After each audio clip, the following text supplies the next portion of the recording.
கர்த்தருடைய மகா பரிசுத்த நாமத்திற்கு மகிமை உண்டதாக. தலைகளை வணங்கி ஆண்டவரை நாம் நோக்கி பார்ப்போம். ஸ்தோத்திர ஆண்டவரே, நன்றியோடு உம்மை துதிக்கிறோம்.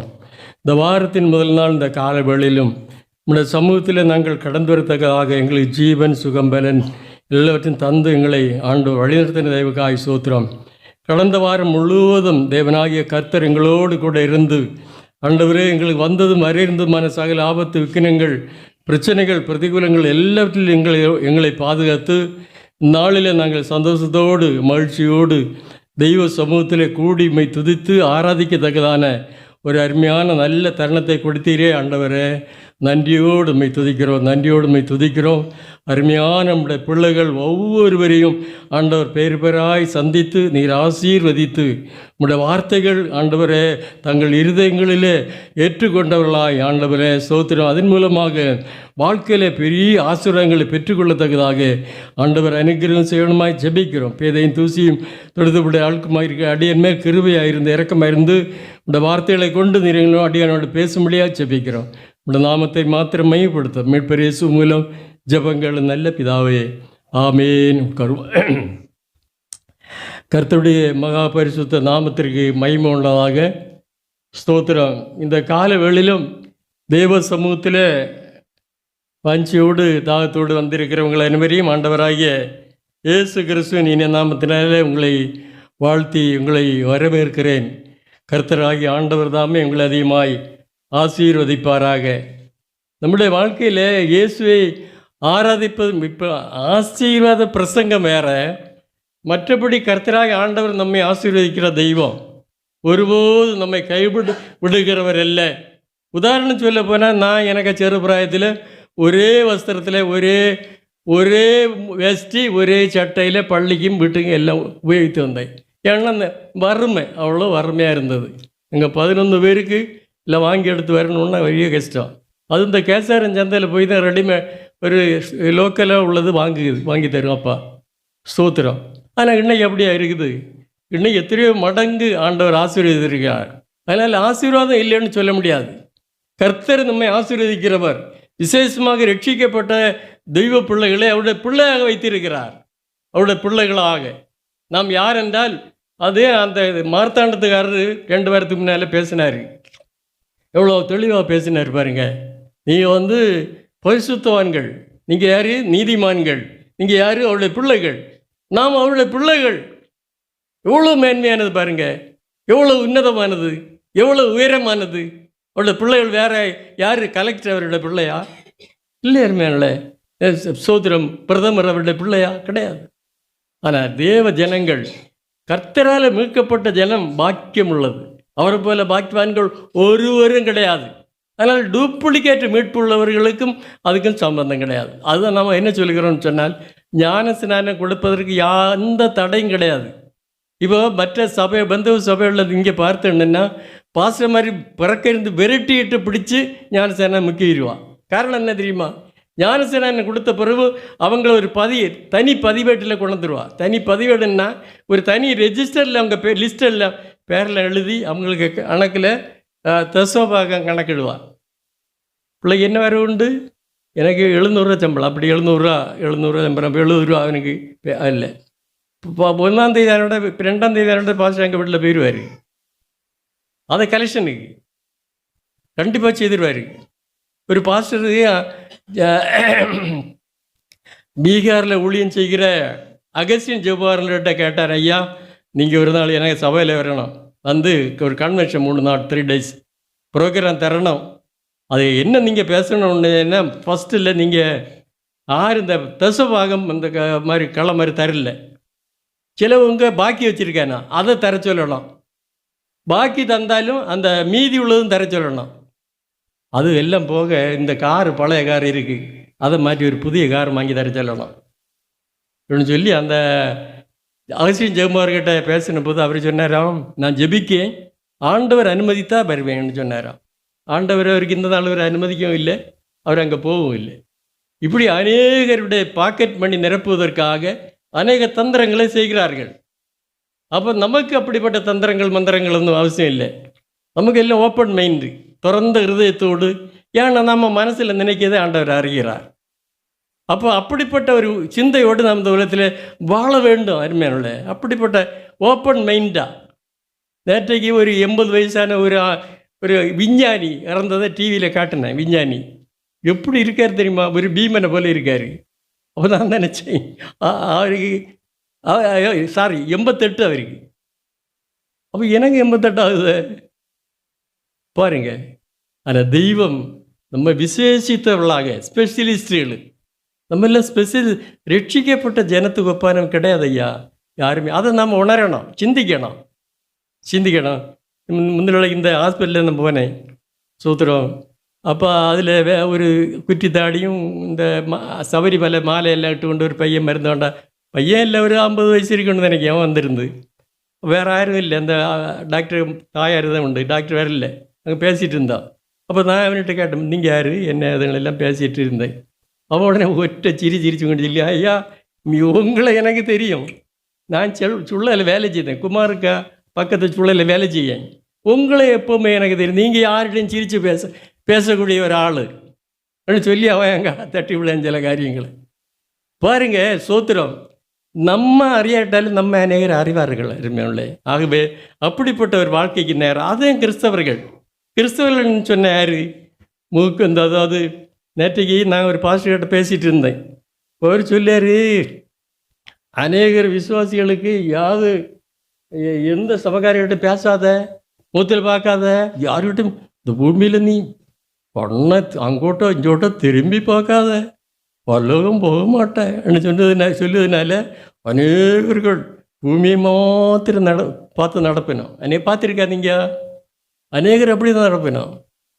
இல்லை அருமையாள, நாம் இந்த பூமியில் எல்லாம் தேவனால் உண்டாக்கப்பட்டவர்கள், கர்த்தரால் உண்டாக்கப்பட்ட அவர்களுக்கு அந்த தெளிவு அந்த அறிவு இல்லாதபடினால தேவன் என்னை என்னுடைய தேவனுக்கு உள்ளாக அவர்கள் வருவதற்கு தாமதமாக இருக்கிறார்கள். ஏதோ கிருபையினால தேவன் அதிகமாக நம்ம நேசித்ததினால நாம் அறிந்தபடினால வந்திருக்கிறோம். ஆகவே அவர்களையும் நாம் நேசிக்க வேண்டாம். அவர்களிடத்தில் நாம் என்ன செய்ய வேண்டும்? அன்பு செலுத்த வேண்டும். அவர்களிடத்திலே அவன் இந்துவாக இருந்தாலும் சரி, முஸ்லீமாக இருந்தாலும் சரி, துன்மார்க்கனாக இருந்தாலும் சரி, அக்கிரமக்காரனாக இருந்தாலும் சரி, யாராக இருந்தாலும் சரி, தேவ அன்பு நம்மளே ஊற்றப்பட்டிருக்கிறபடினால இந்த அன்புனால எல்லார் இடத்துலையும் நாம் அன்பாய், அது ஐயா கிறிஸ்தவம். வேற என்ன கிறிஸ்தவம்? துள்ளி குதிக்கிறதா, சாடுகிறதா, அந்நிய பாஷையா, அடையாளமா? கிடையாது, அப்படி கிடையாது. ஒரு வசனத்தை உங்களுக்கு வாசிக்க சொல்லுதேன். நீங்கள் 1 கொரிந்தியர் 12:29 வாசிங்க, சீக்கிரம் வாசிங்க.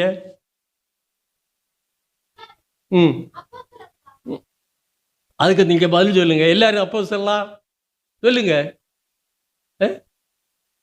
நான் உங்கள் விசுவாசிகள்கிட்ட எல்லாரும் அப்போஸ்தலர்களான்னு உங்கள் ஒரு கேள்வி வருது. அதுக்கு எல்லாரும் அப்போஸ்தலர்களா சத்தமாக சொல்லுங்க. இல்லை. அடுத்து எல்லாரும் தீர்க்கதரிசிகளா? இல்லை. எல்லாரும் போதகர்களா? சத்தமாக சொல்லுங்க. இல்லை. எல்லாரும் அற்புதங்களை செய்கிறீர்களா? இல்லை. எல்லாரும் குணமாக்கும் வரங்களை உடையவர்களா? இல்லை. எல்லாரும் அந்நிய பாஷைகளை பேசுகிறார்களா? இல்லை. எல்லாரும் வியாக்கியானம் பண்ணுகிறார்களா? இல்லை. போதும். இப்படி வேதம் தெளிவும் திட்டமாக நமக்கு கொடுத்திருந்தோம். இன்றைக்கு அநேகர்கள் இதையெல்லாம் மறைத்து மக்களை ஒரு மாதிரி பேசுங்க, அல்லையும் பரலோகம் போக மாட்டீங்க. எனக்கு அண்ணனுக்கு ஒரு பையன், தக்கமான ஒரு பையன், அவன் இறந்த பிறகு அவன் கடைக்காரன் பாஸ்டர் பேசாரு, 3 அனுபவம் பெற்றிருக்க வேண்டும் பரலோகம் போக. 1 மனம் திரும்புதல், கரெக்டு. 2 ஞானஸ்நானம், கரெக்டு. 3 அந்நிய பாஷை அடையாளத்தோட என்ன செய்யணும்? பரிசுத்த ஆகிய பெறணும். 3 அது எங்கே? அது ஏதாவது வசனன்னு கேட்டால், அப்படி ஒரு வீட்டு கூட்டத்தில் கேட்டாக்கல, அதுவும் பாஸ்டர் வீட்டு அதான் ஒரு சொல்லிடு, நீங்கள் அறியணும், அதுக்காக சொல்லி. எனக்கு நம்ம இப்போ இந்த சபையில் ஆண்டவருடைய காணிக்கையிலும் 10 பைசா தான் எடுக்கல. எந்த ஒரு இடத்துல ஒருத்தனுக்கு 10 பைசையும் வாங்கல. ஆண்டவர் கிருபையாக என்ன நடத்துவார். அதனால நமக்கு ஆரை கண்டு ஒரு பயம் கிடையாது. ஓப்பன் மைண்டில் நம்ம பேசணும். சத்தியத்தை அறிஞ்சது போல் பேசணும். நேற்றைக்கு ஒரு ராத்திரி 1 மணிக்கூர் பேசணும் தான் அவர் பாஸ்டர் கூட. அவர் இதெல்லாம் சொல்லி வேதனைப்பட இந்த ஆளுகளுக்கு அந்த விசுவாசிகளுடைய நடவடிக்கைகள். ஏன்னா யார் முகத்தில் பார்க்க கிடையாது. சபையில் உள்ளவர்களை கண்டாலும் தூரம் பார்த்து கொண்டு போயிடும். நம்ம சபையில் உள்ளவர்களை நான் சொல்லலை.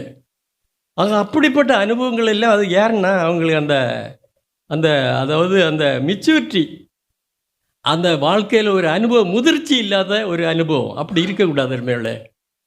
அப்போ அந்த கூட்டத்திலையும் அவன் பேசிட்டு கடைசியில் என்னட்ட கேட்டான், நான் பேசினதில்ல. சரியா நீர் பேசினது எல்லாம் தெற்று வைன்னு சொன்னேன். 100% தப்பு. என்ன தப்புன்னு கேட்டான். அது வேதத்தில் எங்கே இருக்க அந்நிய பாஷை அடையாளத்தோட பரிசுத்த பிறன் எங்கே இருக்குது எழுதி நம்பரை சொல்லும். அது உங்கள் நம்பரை தாருங்க, நான் ஃபோன் பண்ணி சொல்லுதேன். எனக்கு நம்பர் வேண்டாம், எனக்கு தம்பி வழியாட்டு என்னட்ட பேசினா மதி என்ன சொன்னேன்.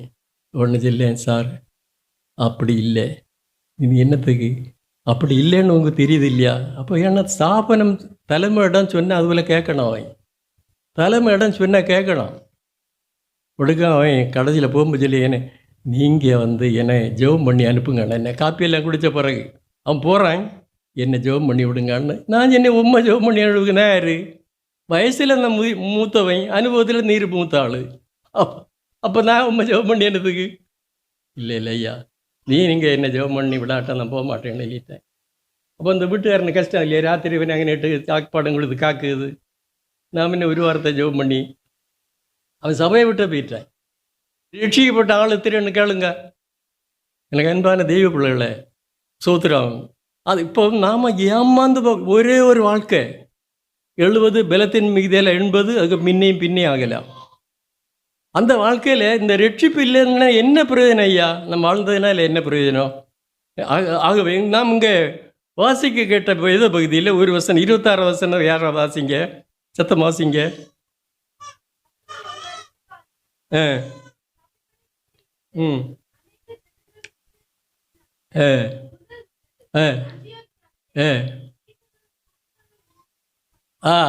அந்தியோக்கியாவிலே முதலாக சீசர்களுக்கு, யாருக்கு சொல்லுங்க, சீசர்களுக்கு கிறிஸ்தவர்கள் என்ற பெயர் வழங்கப்பட்டது.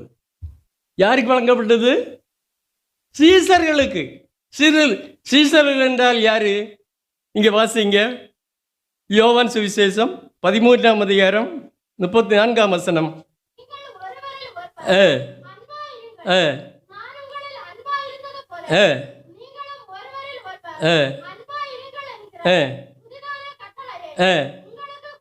கொடுக்கிறேன். அடுத்த வசனம் இருந்தால்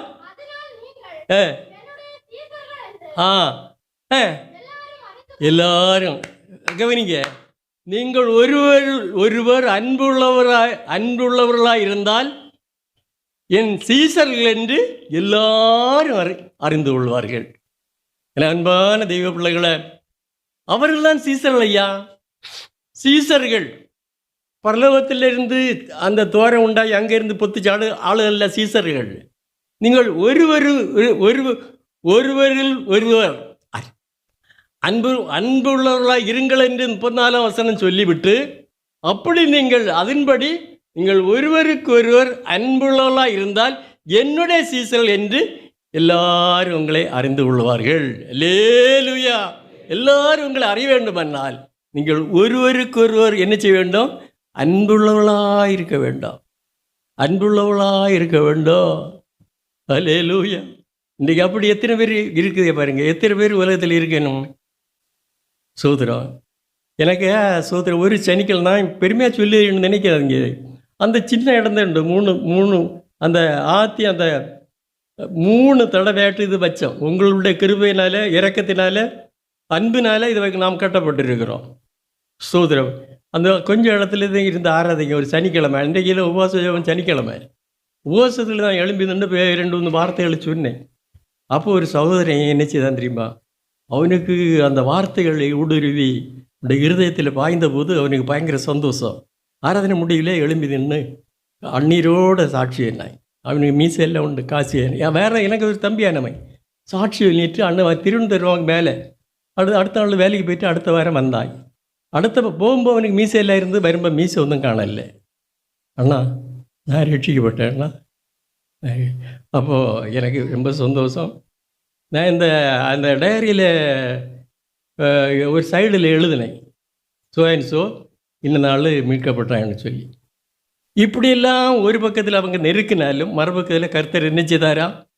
நம்மோட கூட இருந்தார் ஐயா, நம்மோட கூட இருந்த 17 வருஷம் அவன் தீவிரமான காரியங்களை கேட்டது. அவன் உலகத்தில் உள்ள அத்திரி பிரசிங்கமாரி சமரசம் பேசிச்சினோம்.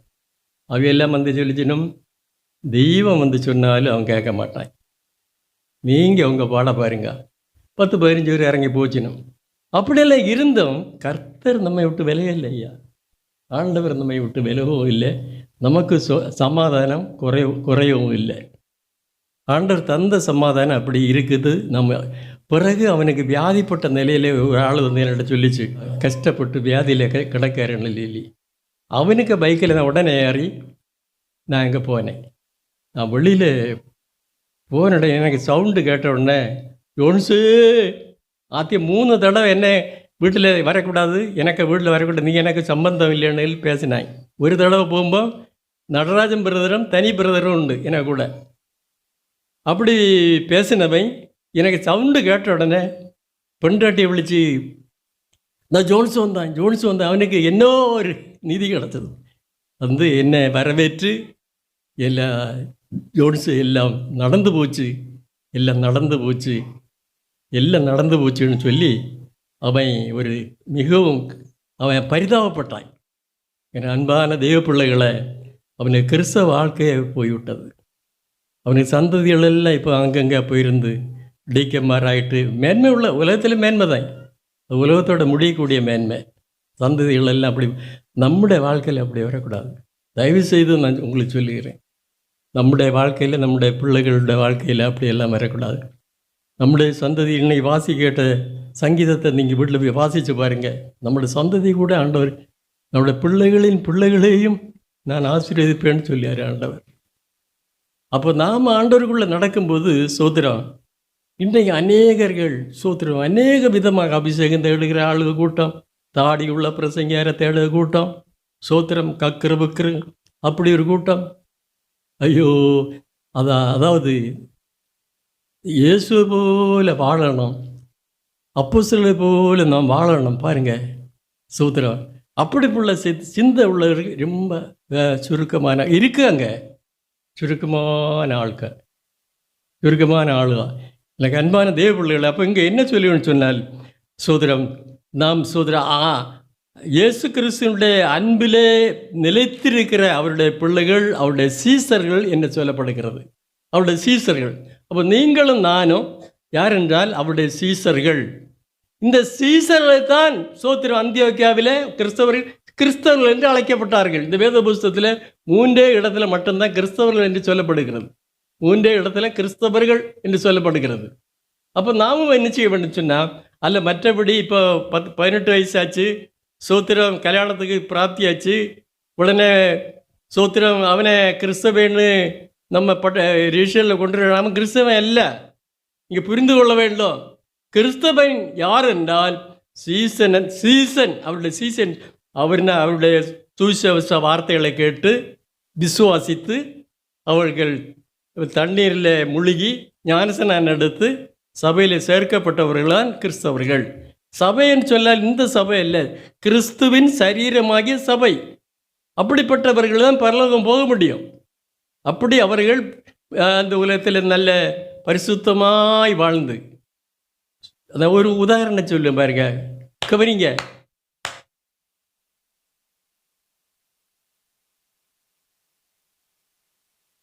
இங்கே பாருங்க, அங்கே இங்கேருந்து பார்க்கண்டாம், கொஞ்சம் நேரம் தான். ஒரு உதாரணம் சொல்ல பாருங்க, கிறிஸ்தவ வாழ்க்கை.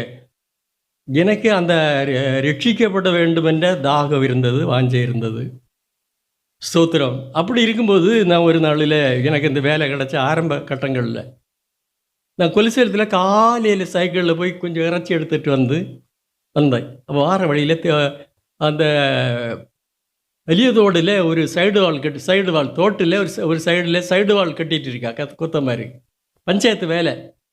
பொன்னை எண்ணெயில் ஒருத்தன் இந்த மார்த்தாண்டத்துக்கு இப்புறம் உள்ள ஒரு கன்றா அவன் கொத்தன். அவன் எனக்கு வீட்டில் வந்து பேசி எடுத்து அவன் ஒரு கண்ட்ராக்ட் லைசன்ஸ் கொடுத்து அவன் அந்த வேலையை எடுத்து அவன் ஒரு கொத்தன், நல்ல கொத்தன் கட்டி விட்டுருக்கான். இப்போ நான் இங்கே வந்து இறங்கி இல்லை வேலையை பார்த்துட்டு அவன் எங்கேன்னு கேட்டேன். அது எங்கே இல்லை. அப்போது நான் அதில் ஒரு தாள் கொஞ்சம் சிமெண்ட்டு அவன் சிமெண்ட்டுக்கு கூட்டி வச்சுருந்த சிமெண்ட்டில் கொஞ்சம் எடுத்து தாளில் வச்சு புதிஞ்சு நேராக வந்தேன். நேராக வீட்டில் வந்துட்டு டக்குன்னு எனக்கு நேரம் ஆகிட்டு நான் அதை கொண்ட வீட்டில் வச்சுட்டு நான் உடனே எண்ணெய் தேய்ச்சி ஆற்றில் போய் குளிச்சு கொண்டு நிற்கும்போது இவன் எங்கள் ஆற்றில் வரேன். இந்த கொத்தை வந்து சாரே வணக்கம்னு சொன்னேன். நான் தண்ணியில் நிற்க வணக்கம்னு சொல்லிவிட்டு நான் எனக்கு வேசியை கரையில் வச்சுருந்தேன். அந்த வேசியில் ஒரு 10 ரூபா எடுத்து அங்கே வச்சேன். 10 ரூபா வச்சுட்டு அவன் போனான். வேறு ஒன்றும் பேசலை. நான் வந்து பார்க்க 10 ரூபா வச்சுருக்கேன். பாருங்கள், 10 ரூபா வச்ச உடனே வச்சான். நான் அதையும் கொண்டு வீட்டில் வந்து அன்னைக்கு 60 வருஷத்துக்கு முன்ன அப்போ 10 ரூபாய்க்கு அன்னைக்கா விலை உண்டோன்னு பாருங்க. நம்ம பட்டினிக்கா பீரியட் ஆகும். சரி, ஒரு அப்படியே அவன் தொடர்ந்து வேலையை செய்தான். அப்படி எல்லாம் காரியங்கள் இருந்து அதே வேளையில் நான் ரட்சிக்கப்பட்டு ஞானஸ்நானம் எடுத்து நான் ஒரு செடி ஒரு சந்தோஷத்துக்கு வளர்ந்த போகிற ஒரு நாள் எனக்கு மனைவிக்கு 10 பவுன் உருப்படி தான் உண்டு. எல்லாம் அரப்பவனு தான் காப்பெல்லாம். அவருக்கு தவப்பம் கிடையாது. தமைங்க எல்லாம் செய்தது. ஒரு கஷ்டத்தில் ஒரு அரப்பவனை காப்பு எடுத்து பொதிஞ்சு எனக்கு மடியில் வச்சு கட்டி நான் இங்கே கனரா பேங்கில் அக்கௌண்ட் உண்டு, அங்கே வைக்கணும். உச்சைபுரம் போய் வைக்கலாம்னு இல்லையே வச்சுருக்கேன்.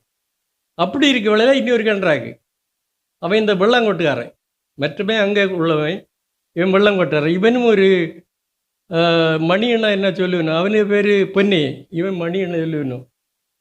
அப்போது அவன் மாறான். அவன் வந்து ஒரு பில்லு வாண்டுக்கு வந்தான். நான் பில்லெல்லாம் போட்டு கொடுத்தாச்சு. ஒரு பொதி எடுத்து தந்தான், நிறுத்தினான். அப்போ நான் இங்கே 50 ரூபா வட்டிக்கு இந்த பேங்க்கில் பணம் எடுக்க இருக்கேன் எனக்கு அவசரத்துக்கு. அப்போ சொன்னேன், வேண்டாம் பிரதர், ஒரு பணம் வேண்டாம், இந்த பைசா வேண்டாம்.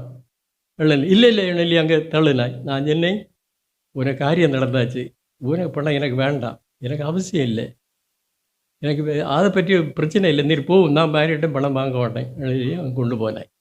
எனக்கு ஆஃபீஸரை அடுத்த ஒரு முறை கேட்டுக்கொண்டிருக்காரு. அவர் வந்து போய் நீர் பிழைக்க தெரியாதவன், எனக்கு பணம் வேண்டாம், நான் பைசரியம் பணக்காரன், உங்களுக்கு இதெல்லாம் வாங்கி பிழைக்க முடியாது. நான் இல்லை சார், எனக்கு கஷ்டம் தான் பாருங்கள், எனக்கு 50 ரூபா வட்டிக்கு உருப்படி வச்சுருக்கேன், எனக்கு வேண்டாம் சார், நான் ரட்சிக்கப்பட்டேன், எனக்கு பரலோகம் போகணும், இதெல்லாம் எனக்கு பெருசு அப்படின்னு சொன்னேன். அப்படியான்னு கேட்டார். பாருங்கள், அப்போ ரெண்டுக்குள்ள டிஃபரன்ஸ், வித்தியாசம். அப்போ நாம் அதை ஆண்டவருடைய பாதையை தெரிந்து கொள்ளும்போது அந்த தீங்கான பாதைகளை எல்லாம் நான் கட் பண்ணி, ஏன்னா கர்த்தர் நம்மை நடத்துவார். நான் அதை கொண்டு வச்சேன், ஏற்றகாலில் எடுத்தேன். எனக்கு இன்னைக்கு ஆண்டவர் மிக சந்தோஷமாக மிக அருமையாக ஆண்டவர் என்னை நடத்துகிறார். அன்பான தெய்வ பிள்ளைகளை நம்மை நடத்துவார் இல்லையா? நம்மை நடத்த எத்தனையோ பெற்றோர்களை கொண்டு கிளவு மாதிரியும். அது நேற்று அந்த பாஸ்டர் என்கிட்ட பேச சொன்னார், ஐயா நாம் இயேசுவை நேசிக்கிறதுனால, அதாவது ஒரு வசனத்தினுடைய விளக்கத்தை பற்றி நாங்கள் பேசணும். லூக்கா 24:33 பாரு, தனக்கு உண்டானவைகளை வாசிங்க. கரெக்டு. இருக்க முடியாது, இருக்க மாட்டான். தனக்கு அது என்ன? ரைட்டு, 14 24 இல்லை 14:30. தனக்கு உண்டானவைகளை எல்லாம் அவன் வெறுக்க விட்டால் எனக்கு சீசனாக என்ன செய்ய மாட்டான், இருக்க மாட்டான். அல்லேலூயா. தனக்கு உண்டானவைகளை. அப்போ நானும் அவர்கிட்ட டிஸ்கஸ் பண்ணோம். அப்போ அவர் சொல்லாரு, ஐயா தனக்கு உண்டானவைகளை வெறுக்காவிட்டான்னு சொன்னால் அதனுடைய மீனிங் என்னன்னா, அதாவது எல்லாவற்றையும் விட தனக்குண்ட தன்னுடைய அப்பா, தன்னுடைய அம்மா, தன்னுடைய மனைவி, தன்னுடைய பிள்ளைகள், தன்னுடைய ஆஸ்தி ஐஸ்வர்யங்கள், வருமானங்கள், செலவுகள், தன்னுடைய எல்லாவற்றையும் விட ஆண்டவரிடத்தில் நம்ம அன்பு இருக்க வேண்டும். எல்லா இடத்துலையும் அன்பு இருக்கணும். ஆண்டவர் பிள்ளைகளை நேசிக்கண்டான்னு இல்லையாரா, மனைவியை நேசிக்கண்டான்னு சொல்லி நேசிக்கத்தான் சொல்லியார். ஆனால் எல்லாவற்றையும் விட ஆண்டவரை நாம் நேசிப்பதற்கு இந்த ஒன்றும் தடையாக இருக்கக்கூடாது. இந்த எல்லாவற்றையும் விட நம்முடைய அன்பு அவரில் இருக்கணும். அது அதனுடைய அர்த்தம். அப்போ பாருங்க, அப்படி நாம் ஆண்டவரை நேசிப்பதினால நாம் யாரையெல்லாம் நேசிக்கிறோம்? பெற்றோரை நேசிக்கிறோம். இன்று அநேக கிறிஸ்தவர்கள் அல்ல ரட்சிக்கப்படாத அநேக பெற்றோர்கள் அநாத விடுதியில் இருக்கிறார்கள். நம்மளை பெற்றோரை நாம் அப்படியே செய்கிறோம் இல்லை. தேவ பிள்ளைகள் பெற்றோரை கவனிப்பார்கள். தேவ பிள்ளைகள் மனைவியை நேசிப்பார்கள். தேவ அவளுடைய பிள்ளைகளை நேசிப்பார்கள். மற்றவர்களை நேசிப்பார்கள். அது அவருடைய பொருளாக இருக்கிறதுன்னு சொல்லி சில மினிட் நேரம் பேசினோம். சிலருக்கு மிருக சுபாவம் இருக்கிறபடினால யாருக்கும் சொந்தங்காரியம் சிந்தாபாத் என்று இருப்பார்கள். சொந்தங்காரியம் என்ன? சிந்தாபாத் அப்படி இருப்பார்கள். அதில் மிருக ஜாதிகள். அவங்க ஒரு காலம் மாற மாட்டார்கள். மரணம் வரையிலும் மாற மாட்டார்கள். மரணத்துக்கு பிறகு எங்கே போவார்கள்? நரகாக்கினியில் போய் பங்கடைவார்கள். அல்லேலூயா. ஒருவர் போகக்கூடாது. ஆனால் அவர்கள் அந்த இடத்தை தெரிந்து வைத்திருக்கிறார்கள். ஆகவே எனக்கு அன்பான தெய்வ பிள்ளைகளை, நாம் என்ன செய்யணும்னு சொன்னால், நீங்கள் சீசர்களாக இருப்பதற்கு என்ன செய்ய வேண்டும்? யோவான் 18:31 வாசிங்க, சீக்கிரம் வாசிங்க. யோவான் 18:31. யோவான் 8:31. யோவான் 8:31.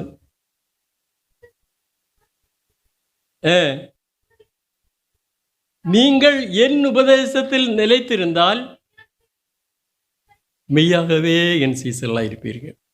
என் உபதேசத்தில், ஆண்டவருடைய வாயிலிருந்து வந்த உபதேசம்தான் இது ஐயா. இது ஆண்டவருடைய வாயிலிருந்து வரப்பட்ட உபதேசம்.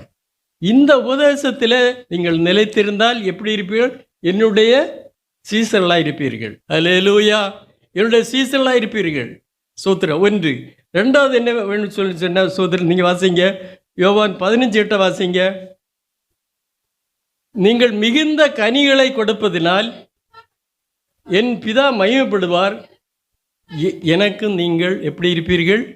சீசலாக இருப்பீர்கள். பாருங்க, நாங்கள் அவருக்கு சீசலாக இருக்கிறதுக்கான ஒரு பாக்கியம் என்ன உண்டையா? அதுக்கு என்ன செய்யணும்? முதலாவது அவருடைய சுவிசேஷத்தை, அவருடைய வார்த்தைகளுக்கு கீழ்ப்படிய வேண்டும். 2வதாக கனி கொடுக்கிறவர்களாக இருக்க வேண்டும். கனின்னு சொன்ன என்ன? சக்கை கனி அல்ல. கனின்னு சொன்ன நம்முடைய கிரியைகள். நம்முடைய கிரிகள் மிகுந்த கனிகளை கொடுக்கிறவர்கள். மிகுந்த கனிகள் இல்லையா? மிகுந்த கனிகளையா நமக்கு இந்த பூமியில் ஆண்டவர் தந்திருக்கிற தாளந்துகளை வைத்து இந்த உலகத்தில் நாம் கனி கொடுக்கிற மக்களாக இருக்க வேண்டும்.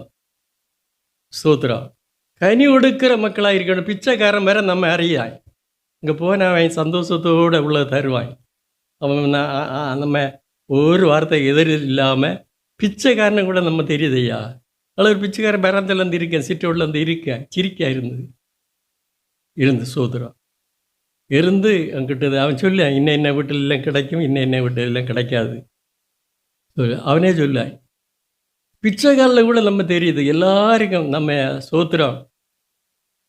நீங்கள் சோத்திரம். எனக்கு ஏன்னு சொன்னால், நம்முடைய இருதயம் அந்த அன்பின் நிறைந்து இருக்கணும். ஒரு நாயர் வந்தார். அவர் காலையில் அவருக்கு தோசை இருக்குது, அதை கொடுத்தா தின்ன மாட்டார். அவர் பசியோடு வந்தார். நல்ல ஒரு பணக்காரன், எனக்கு வயசு உள்ளவர், எனக்கு மகனை தேடி வந்தார். தோசை கொடுத்தா அவர் அதான் மனசிலாக்கணும். உடனே ஒரு ஜீரக தண்ணி சூடோடு இருந்து ஒரு கிளாஸ் கோரி 2 பழம், இந்த ரசகள்ளி பழம் இருந்து அதையும் கொண்டு கொடுத்து, சார் கழிக்கணும். சந்தோஷத்தோடு சாப்பிட்டாரு. தாண்ட காரியம் மகன் செய்து தருவேன். மகன் தான் பேசி காரியங்கள். இப்பொழுதும் அவர் தேடுவார் என்ன.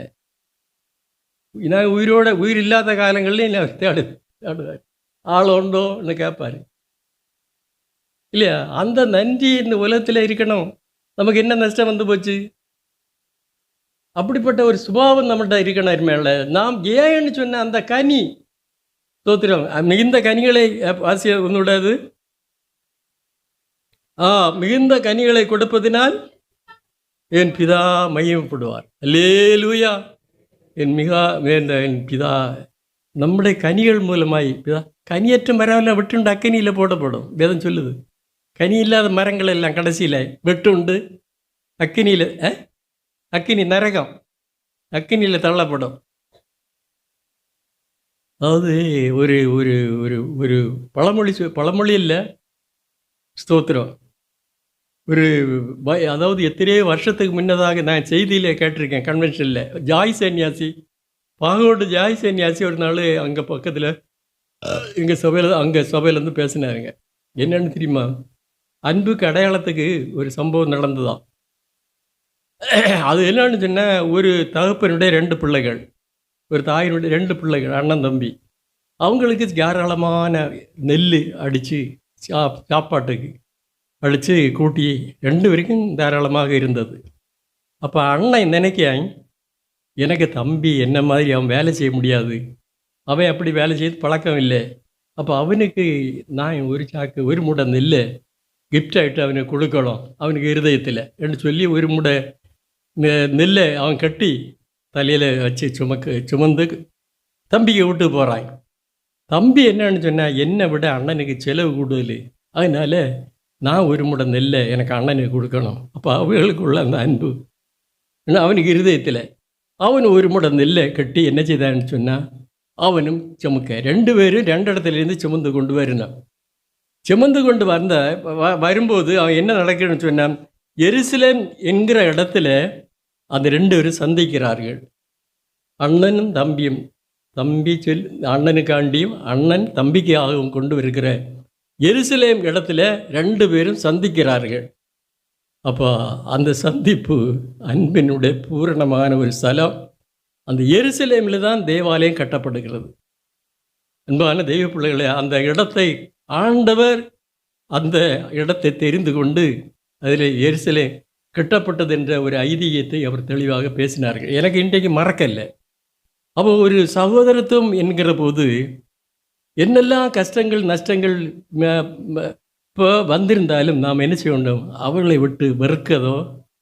நான் இந்த இடைக்கு எங்கள் வீட்டு பகுதியில் ஒரு பிரசங்கி உண்டு, என்னை தம்பி நான் ஒரு நாள் யார்கிட்ட வந்து அப்படிலாம் பேச மாட்டேன். எனக்கு அப்போ அவன் ஒரு கேஸு, 2வது இவனுக்கு வீடும் தம்பியை வீடும், இவனுக்கு வீடு இந்த மிட்டம், தம்பிக்கு வீடு அந்த மிட்டம், தம்பிக்கு பிள்ளைகள் இந்த மிட்டத்தில் எப்படி நடந்தால் அங்கே போயிருந்தான். அவதுக்கு பேருக்கு ஒரு கேஸு, 2 கேஸும் கொடுத்துக்கிட்டு அவன் ஜம்மனான்ட்டு இருப்பாங்க. இவனுக்கு ஒரு சர்டிஃபிகேட் யாரு கிட்ட ஏதோ குறைக்கல்கிட்ட வாங்கி வச்சுருக்கான், பிஷப்புன்னு இல்லை, இவன் பிஷப்புன்னு இல்லை, இவனுக்கு 2 சபைகளும் அங்கே வச்சு கொண்டிருக்கேன். என்னோட்ட கேட்டேன், இந்த ஃபோனை அடித்து நான் பஞ்சாயத்தில் போயிருந்தேன், இப்படி ஒரு கேஸு கொடுத்துருக்கு, அப்படி இப்படி எனக்கு நான் சொன்னேன், இல்லை நீ எல்லாம் ஒரு மனுஷனை நீ ஒரு சாதாரண மனுஷனாக இருந்தால் கூட இதெல்லாம் செய்ய மாட்டியே. நீ ஒரு பிரசங்கி நெல்லி பேர் பெற்றவனாக இருந்து கொண்டு உனக்கு தம்பி குடும்பத்தில் ஒரு கேஸு, உனக்கு மனைவி குடும்பத்தில் ஒரு கேஸு, உனக்கல்ல எங்களை போல தைகளுக்கெல்லாம் இது கெட்ட பேரிலேயே வரும், இதெல்லாம் செய்யலாமடா, நீ ஒரு மனுஷனான்னு கேட்டேன். ஒரு சாதா மனுஷன் செய்யாத ஒரு காரியத்தை ஆண்டவருடைய பேரை சொல்லுகிற ஒரு மனுஷன் செய்யலாமா? எல்லாம் இவன் அழிச்சு முருகனாயிருந்து நான் முருவாத முருகு என்ன பிரயோஜனம், 4 இருந்துட்டு நான் ஒழுங்காத இரு யார் முடுவனே. என்ன கஷ்டமாக இருக்குது பாருங்க. அதுக்கப்புறம் கேஸ் ஒன்றும் காணாதுன்னு ஒரு கேஸ் விட்டுறா பண்ணான்னு இல்லிச்சினோம். ஒரு தம்பியார்கிட்ட இப்போ பிரச்சனை உண்டான்னு தெரியல. எனக்கு அன்பான ஆண்டோட விழாப்படியாக இருக்கணும். ஆமாம் அருமையான இப்படிப்பட்ட காரியம் இது பிசாசினால கொண்டாடப்படி நாம் புரிந்து கொள்ள வேண்டும்.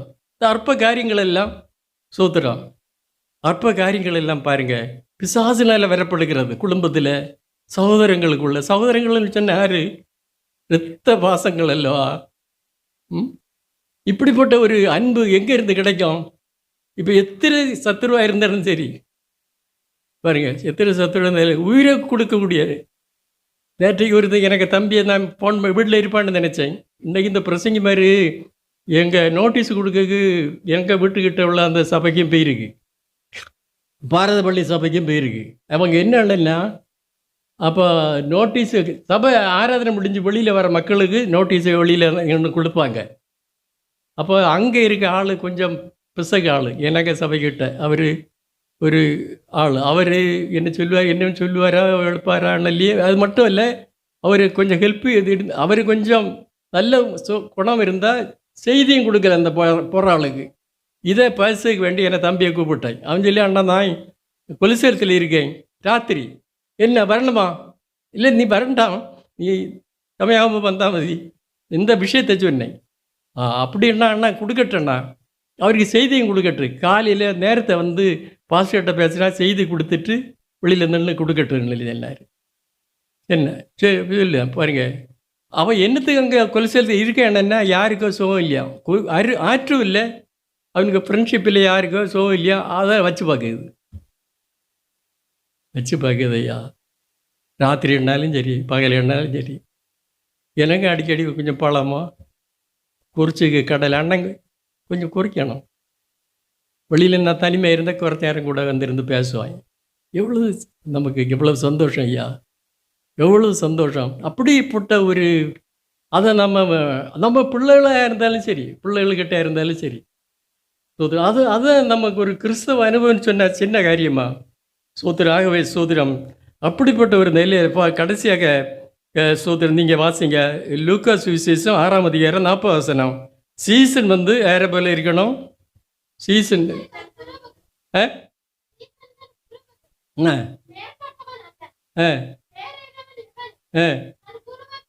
தன் குருவை போல் இருப்பான். சீசன் இல்லை, கவனிங்க இல்லை அன்பான தெய்வ பிள்ளைகளை, நாம் ரட்சிக்கப்பட்டு இருக்கிறோம்.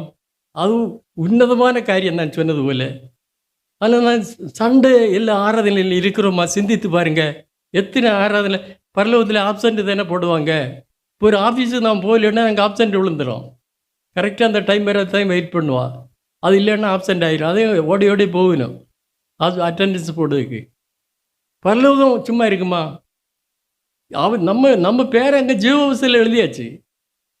தெய்வத்தை நம்ம ஆராதிக்கிறோம். தெய்வம் ப்ரெசன்ஸாக இருக்கார். தேவன் நம்முடைய 2 3 பேர்கள் என் நாமத்தினாலே எங்கே கூடினாலும் அங்கே அவள் நடுவில் அவர் இருக்கிறார்.